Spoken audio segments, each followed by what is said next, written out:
할렐루야 성경 통독 222일째입니다. 오늘은 호세아서 9장에서 12장까지 살펴보도록 하겠습니다. 호세아서는 14장까지 되어 있는데 오늘 3장을 함께 살펴보고 내일 3장을 살펴보면서 호세아서를 마치도록 하겠습니다. 호세아서 9장에서 11장까지는 두 가지 주제가 나눠져 있습니다. 9장과 10장은 이스라엘 죄악에 대한 하나님의 심판의 말씀이 선포되어져 있고 11장에서는 그들이 죄악이 있음에도 불구하고 오래 참으시는 하나님의 사랑에 대해서 이야기하고 있습니다. 자, 9장 한번 보겠습니다. 7절 이스라엘아 알아라 너희가 보복을 받을 날이 이르렀고 죄 지은 만큼 벌 받을 날이 가까이 왔다. 그렇게 선언하고 있습니다. 하나님께서 계속 이스라엘 죄악을 보다가 이제 심판하신 그런 날을 정하신 것입니다. 18절 에브라임은 그 밑동이 지켜서 뿌리가 말라버렸으니 그 열매를 맺지 못한다. 뿌리가 이제 말라버린 것입니다. 열매를 맺지 못하겠죠. 어떤 결과가 있을까요? 그들이 자식을 낳는다 할지라도 그들이 낳은 귀한 자식들을 내가 죽게 할 것이다. 하나님의 심판은 이렇게 무서운 것입니다. 하나님의 심판의 손을 들면 우리의 그런 자녀들까지 다 재앙 가운데 있게 되는 것입니다. 그래서 우리는 죄를 무서워하고 하나님의 심판을 두려워해야 하는 것이지요. 17절 백성이 하나님의 말씀을 듣지 않으니 나의 하나님이 백성을 버리실 것이다. 그 백성은 만민 사이에서 떠도는 신세가 될 것이다. 하나님을 믿지 않으면 그 결과가 너무너무 비참하게 되는 것입니다. 그래서 우리는 정말로 하나님 앞에서 내가 하나님을 잘 섬기겠습니다. 이렇게 결단한 그런 삶을 살아야겠습니다. 10장 보면 2절 그들의 마음이 거짓으로 가득 차 있으니 이제는 그들이 죄값을 받는다. 그렇게 하나님께서 선언하십니다. 죄에 대해서 심판하시면서 그들 가운데 죄를 없애주시는 하나님의 손길을 볼 수 있는 것입니다.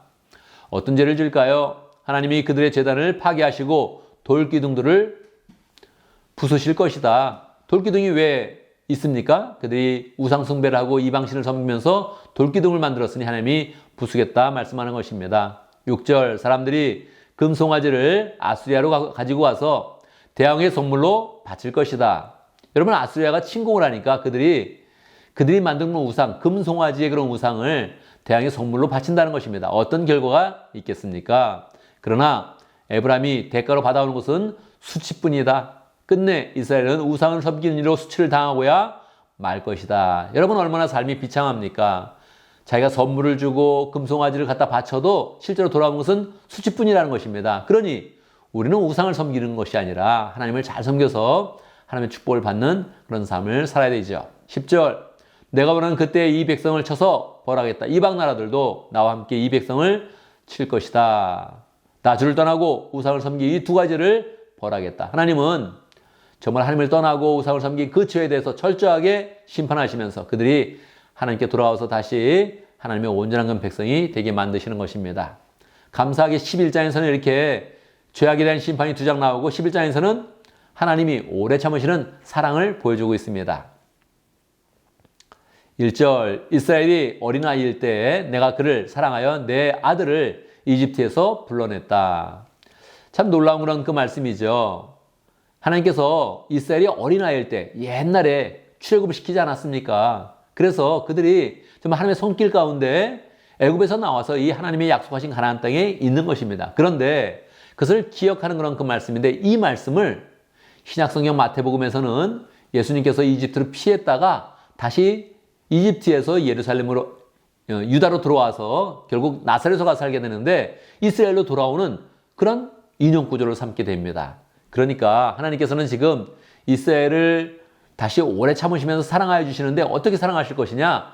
예수님을 보내서 사랑한다는 것입니다. 그들을 회복하겠다는 그런 약속을 예수님에 대한 그런 예언의 말씀으로 지금 하고 있는 것입니다. 그러니 결국 이 모든 그런 내용들은 육적 이스라엘이 아니라 영적 이스라엘을 대한 것입니다. 우리가 영적 이스라엘로서 하나님께서 우리의 그런 죄를 용서하시고 오래 참으시면서 구원하신다 하는 그런 그 말씀으로 잘 받아야겠습니다. 8절 에브라임아 내가 어찌 너를 버리겠느냐.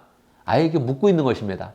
내가 너의 하늘 아버지인데 내가 어떻게 너를 버리겠느냐. 한 번 말하는 것이 아니라 반복적으로 계속 말씀하십니다. 이스라엘아 내가 어찌 너를 원수의 손에 넘기겠느냐. 실제로 넘겼습니다. 그렇지 않아요?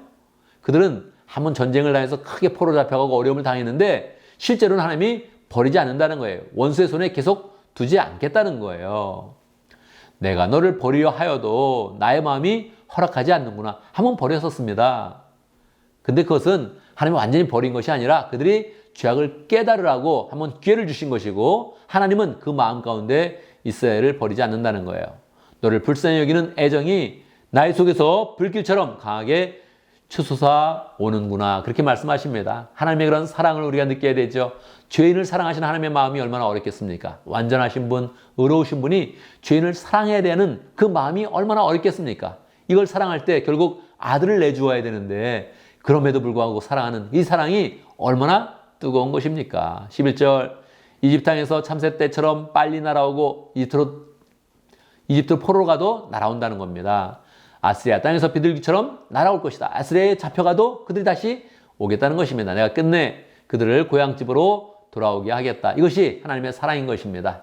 그런 죄악이 너무 분명해서 우상숭배하고 죄악 가운데 있고 악한 일을 행할 때 하나님의 심판을 받아야 되는데 하나님께서 끝내 그 사랑의 그런 그 마음으로 그들을 회복시키겠다 이렇게 약속하는 것입니다. 그래서 호세아의 전체 그런 내용을 보면 1장 3장까지 고멜을 통해서 이스라엘의 음란한 죄를 지적하고 4장부터 10장까지는 구체적으로 이스라엘 죄악을 하나하나 하나님께서 지적하고 이제 11장에서 마지막 14장까지는 하나님의 깊으신 그런 사랑을 나타내고 있는 것입니다. 죄악에 대해서 오래 참으시고 사랑을 나타내서 이스라엘이 회복된다 하는 것을 약속하고 있는 것입니다. 우리는 내일 호세아서를 마치도록 하겠습니다. 감사합니다.